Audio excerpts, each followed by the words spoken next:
Welcome to The Jump. I'm Rachel Nichols. Coming up, Lakers guard Kentavious Caldwell-Pope is going to join the show. A new champ. We'll talk about what it means to be an NBA title winner, as well as how Lakers players have been dealing with criticism from fans and then joy and adulation from Lakers fans. Stick around for that. First, though, some breaking news on The Jump.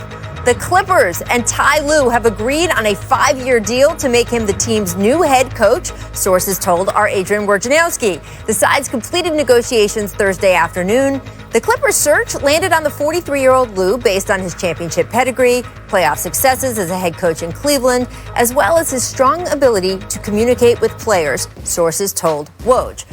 We're going to bring in Woj because why not just go straight to the guy who has all the information? Woj, welcome. Thank you so much for being with us on what has been an incredibly busy day for you. What more can you tell us about how this Clippers arrangement came together? Because, of course, Ty was the speculative choice once Doc was let go. But there were a lot of questions about whether if you let go Doc Rivers, are you really going to want to go with his lead assistant? How did this all come together?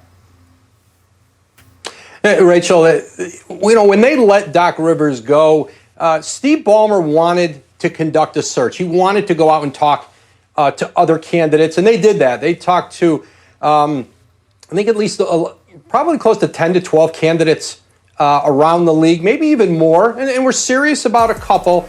But they knew what they had in Ty Lue, and everybody was chasing him in this process. He was legitimately the favorite throughout, and I think as they went out and talked, I think it solidified the fact that the qualities that Ty Lue had, and you mentioned him as some I described in this story, he's won a championship. He has shown himself to be very tactically sound as a head coach, and in the playoffs when you've got to make adjustments. He understands the glare of the spotlight that comes with a job like that. You get that in Cleveland coaching LeBron James, and the relationships and the coaching he's already done with the group they have, Kawhi Leonard, Paul George.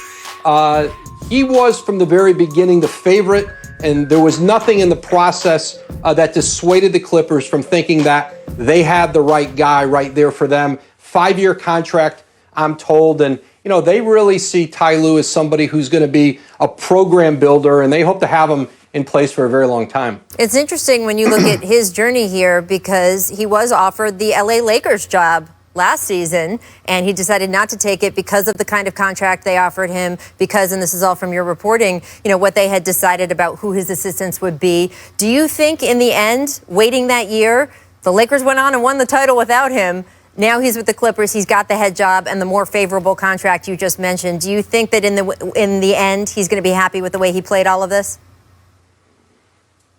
Well, really only Ty will know that. Certainly with the Lakers, at the time, they hadn't made the trade yet for Anthony Davis, but I think there was optimism they could get it done. And you would probably assume it was a 3-year deal they offered him at the time.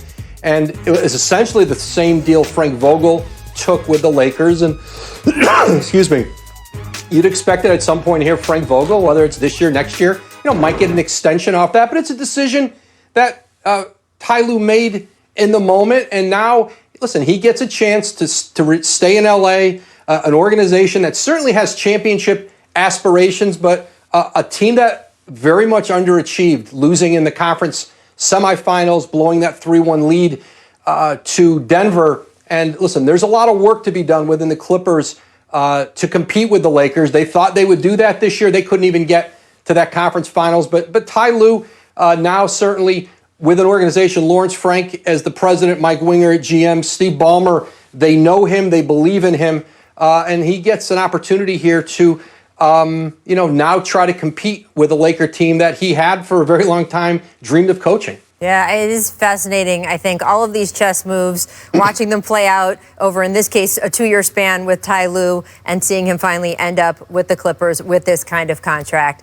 Of course, that's not all you've been doing today, Woj. Just following this story, you dropped another bomb just an hour or so ago. Rockets general manager Daryl Morey stepping down after 13 seasons with the franchise.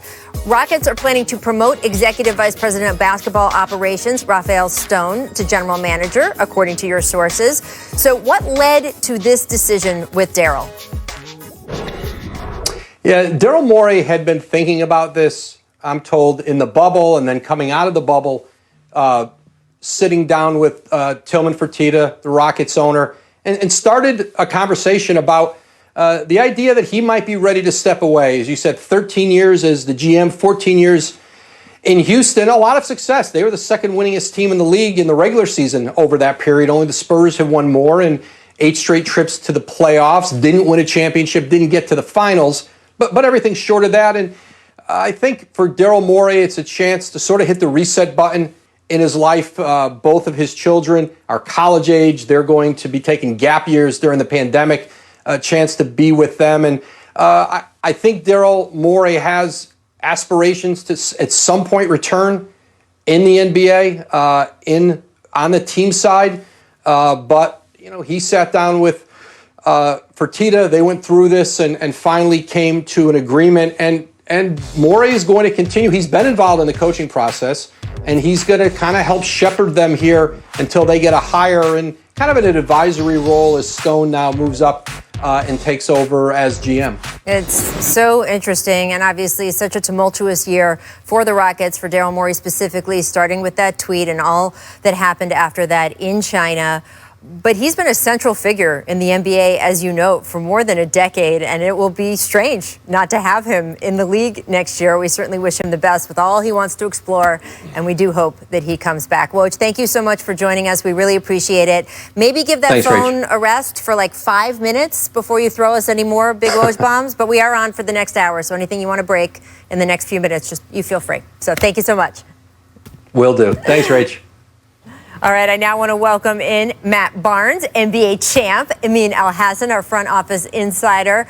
Matt, as a former Clipper, how do you like the hiring of Ty Lue? I like it, but this is one of probably the hottest seats in professional sports, considering all they gave away last year to get PG, having Kawhi. This is a very hot seat, so I'm hoping he's going into this situation surrounding himself with very quality assistant coaches. I hope my man Chauncey Billups, big shot, gets a chance to be possibly his lead assistant. But this is a very hot seat. The one thing I'll say about T. Lue is he's a very good communicator. So this is something that team is going to need, and I wish him the best of luck. Yeah, Matt, it's a hot seat, but it's a hot seat because that roster is stacked. And it's so, from that standpoint, it's a really good job. It's an opportunity for Ty Lue to walk in and take a team across the finish line, a team that is, by most people's accounts, is ready to cross the finish line. And here's the reality. I think someone coming from outside probably wouldn't have understood the internal dynamics of why the Clippers failed. The Clippers failed for reasons other than not enough talent. And so with Ty having been there a year and knowing the guys and knowing the personalities, I think he's the right guy for the job to steer them because he knows what the problems are and he can address them as such as the head coach. It is interesting that this is now going to be the second time Ty has done this, getting the head coach spot of a team that he was a primary assistant on because the team and the ownership decided that the guy in the head job, they needed to get him in a different place. So, Matt, what do you think of that progression? Just the idea that, okay, here's a guy who was in all the meetings, was in all the planning, was part of all those relationships, and now how much different do you think he's going to make things? He had obviously worked in Cleveland. I think Amin hit it on the head. I mean, he's very familiar with that. Obviously, first and foremost with the organization. He was there back when Doc first came with the Lob City team that I was there on, and then he comes back as Doc's lead assistant this year. So there's a lot of familiarity there.